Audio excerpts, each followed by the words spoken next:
मरियम अपने घर का कामकाज करके प्रार्थना कर रही थी और देखो वह स्वर्गदूतों के दर्शन पाती है।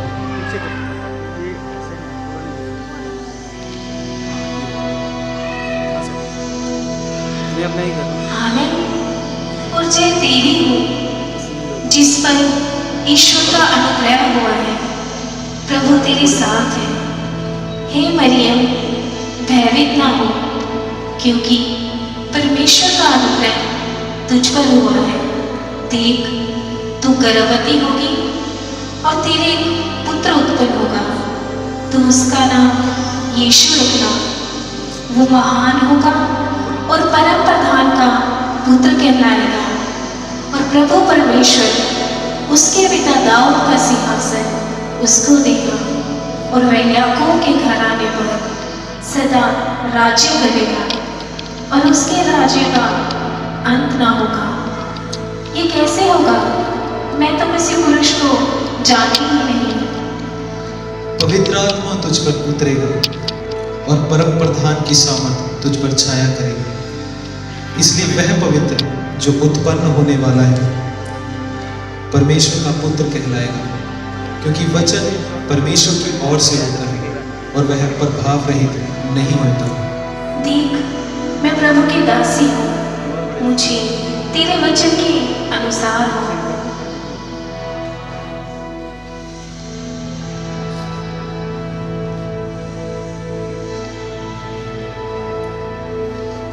यूसुफ जिसकी मंगनी मरियम के साथ हुई थी, तो उनके इकट्ठा होने से पहले ही वह गर्भवती पाई गई। यूसुफ जो बहुत धर्मी था, मरियम गर्भवती है, यह सब कैसे हो सकता है? उसने मुझे बताया क्यों नहीं? अब भी अगर मैं निकाह करूंगा तो कितनी बदनामी होगी। नहीं नहीं, मैं ऐसा नहीं कर सकता। मैं मरियम को चुपके से त्याग दूंगा और यहाँ से कहीं दूर चला जाऊंगा, ताकि किसी को कुछ पता ना चले। और यूसुफ ने प्रार्थना की और वह सो गया।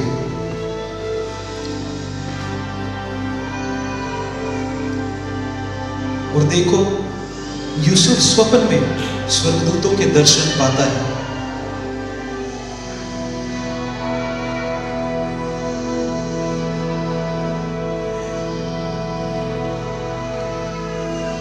हे यूसुफ, दाऊद की संतान, तू अपनी पत्नी मरियम को अपने यहाँ लाने से मत डर, क्योंकि जो उसके गर्भ में है वह पवित्र आत्मा की ओर से है।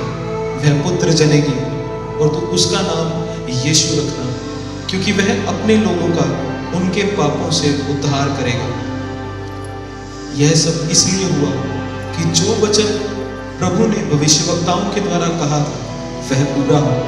देखो, एक कुंवारी गर्भवती होगी और एक पुत्र जनेगी, और उसका नाम इमैनुअल रखा जाएगा, जिसका अर्थ है परमेश्वर हमारे साथ है।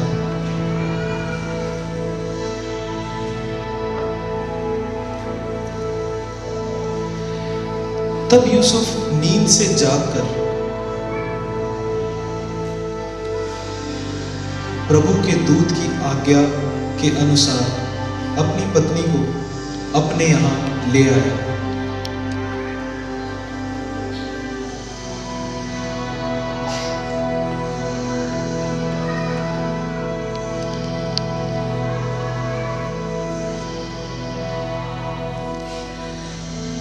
उन दिनों में अगस्तुस कैसर की ओर से एक आज्ञा निकली कि सारे जगत के लोगों के नाम लिखाया जाए।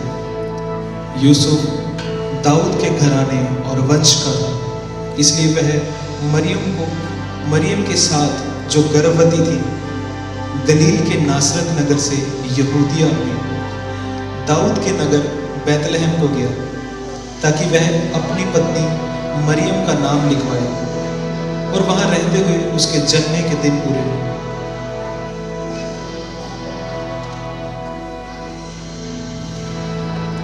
और देखो, यूसुफ अपनी मरियम के साथ एक कमरा ढूंढता है। काफी जगहों पर जाने के पश्चात उसे वह कोई कमरा नहीं पाता। और देखो, दूर एक रोशनी देखकर वह मरियम को वहीं रोककर उस कमरे की ओर जाता है।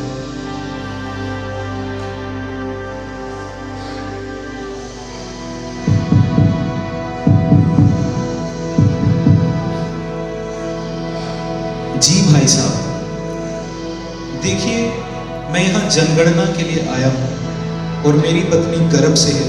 हमें आज रात रुकने के लिए जगह चाहिए। नौकर यूसुफ से कहता है कि भाई साहब, मेरे पास यहाँ कोई जगह नहीं है, लेकिन मेरे पास एक गौशाला है। अगर आप चाहते हो तो आज रात वहीं रुक सकते हो। ठीक है भाई साहब, आप अपनी गौशाला हमें दिखा दीजिए।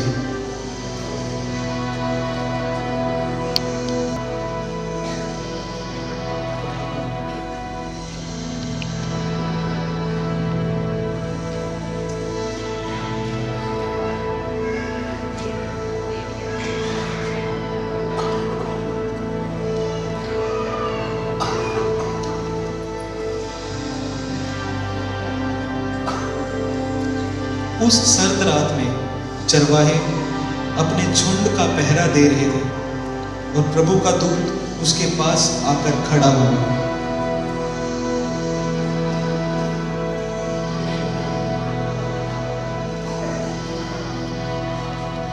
और प्रभु का तेज उनके चेहरों पर चमका और वे बहुत डर गए। स्वर्गदूतों ने उनसे कहा, मत डरो, क्योंकि देखो, मैं तुम्हें बड़े आनंद का सुसमाचार सुनाता हूं, जो सब लोगों के लिए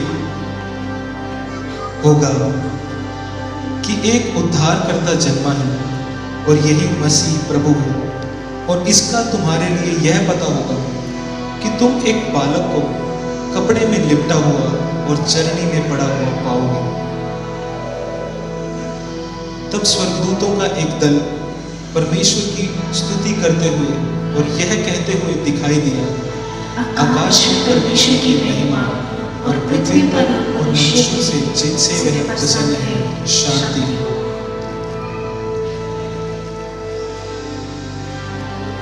आओ हम बैतलहम जाकर यह जो बात हुई है और जिसे प्रभु ने हमें बताया है, जाकर देखें।